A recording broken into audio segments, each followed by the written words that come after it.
This XP farming method literally got us from power level 70 or something, all the way up to like 103, 104 in no longer than an hour, maybe an hour and a half on Minecraft Dungeons. So welcome back. In this video, what I'm going to do is explain to you exactly how you gain access to this farm, basically, because there are a few things you need to do. It is a simple process, but it's a little bit time consuming. And the very first thing you need to do is complete default mode. So when you first start the game, there are 3 difficulties. You have default, adventure, and apocalypse. You need to complete default and move to adventure in order to start this off. Then what you need to do, and is more than likely the most grindy part of this, is you need to go to the level Pumpkin Pastures. And on that level, you need to find this.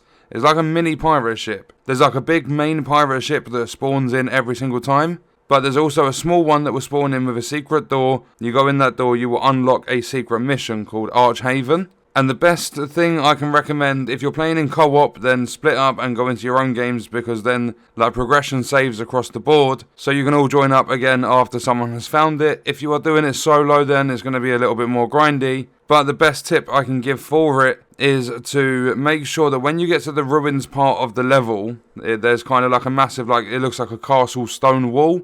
Then it splits off to the left-hand side, so closer to the bottom of the area, and you'll see a completely different terrain to what's featured in the majority of the level. When you get to that part, if you haven't found this pirate ship, you might as well just return to camp and start all over again, because this mini ship that unlocks the secret level, you will only find it in the first part of the map of Pumpkin Pastures. It cannot spawn any later than that ruins area. So as soon as you get to that part, if you haven't found it, return to camp, go back into the level, and just make sure you're exploring every single part of the first area, because they do quite a good job of hiding it. And it's not going to spawn in the same place for everyone, because the maps, most of the maps, are randomly generated. There will be some parts of each map that will always stay the same regardless, but there are other parts, like the beginning area of Pumpkin Pastures, that will always be changing. So you've completed default mode, and you've unlocked Archhaven, which is the secret level. You now need to go to high block halls, and you need to farm for a artefact called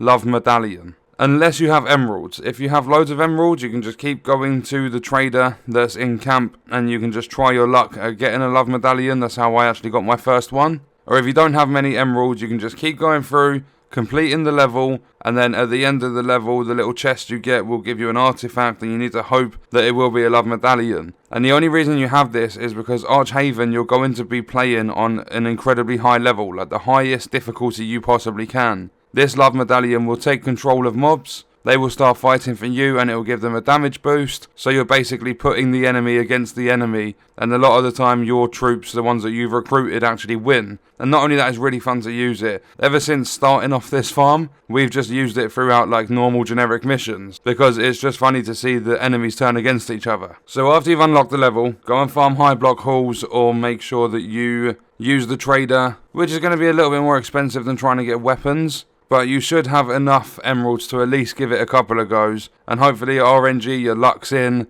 and you'll get hold of a Love Medallion, and it won't take too long. And then after that, the rest of it is simple. You go to Archhaven, you put it on the highest difficulty possible, and all you do is run through the area. Sometimes there will be chests in the first part that you spawn in. But if not, there will be a doorway that leads into an actual indoor area. Once you're in there will be 2 secret chests every single time. That never ever changes. So if you don't want to, if you want guaranteed chests and you want to do it quick without having to venture off the path and stuff, then just go straight to this indoor section, kill all the mobs, the chests will spawn, and what you need to do is just farm it over and over again. You will get some higher gear, and then what you need to do is make sure that you are equipping your highest level stuff, because that will keep pushing the level barrier. And as I said at the start of the video, it literally took us about an hour, maybe an hour and a half, and we got from 70 to over 100. And not only that, even though it's incredibly rare, you can get 108 stuff. I don't know why, because it says, when you are a high level, you go to your map, it does say that your gear drops are rated from 100 to 107. Although there will be an image on screen. Using the blacksmith, Pete actually managed to pick up, he did a trade with the blacksmith, he got 108 wolf armor. So it is possible. Getting emeralds and using the blacksmith might be the fastest way, because I'm not actually sure how many ways there are to get 108 gear. I don't know if you can get everything 108. But wolf armor you definitely can. The blacksmith can definitely trade and give you 108 armor. Although with the enchantments, you might just find yourself salvaging it anyway. But on that note, that's going to do it for the video. That is by far the fastest way to level up. Like, stupidly fast power levels. And it is not your normal character level, it's your power level. But then the more you build it up, literally after no more than a couple of hours, you will be able to just fly through Apocalypse 6. So let me know your thoughts and stuff in the comments. I hope you guys enjoyed the video. Thank you for watching.